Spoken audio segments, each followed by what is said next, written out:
Uzum marketda ayollar shimini sotib qancha foyda qilsa tekshiramiz. Ketdik. Shu shim ko'rib turganingizdek hozirgacha 400 donadan ko'p sotilgan. Haftasiga esa 231 dona sotilmoqda. Ko'rib turganingizdek uzumda 115 mingdan sotilmoqda. Endi buni hisob kitobini qilib ko'ramiz.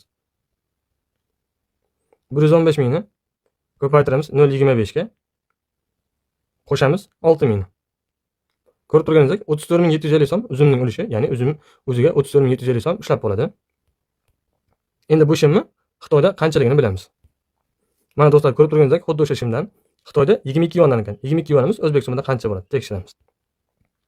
22 yuanni ko'paytiramiz 18050, ya'ni 1850 so'm. Bu 1 yuanimiz. 1850 so'mga to'g'ri keladi.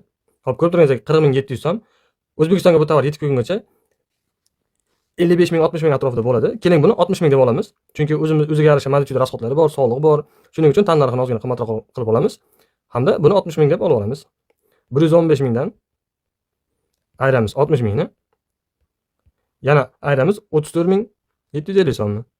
Bu yerda 60 ming so'm tovarning tan narxi, 34750 so'm bu uzumning ulushi. Ko'rib turganingizdek 20250 so'm sof foyda qolmoqda har bitta tovardan. Endi buni ko'paytiramiz 231 ga, ya'ni bir haftada sotilgan tovarga. Ko'rib turganingizdek shu shimlardan sotib haftasiga 4,5 milliondan ko'p foyda qilmoqda.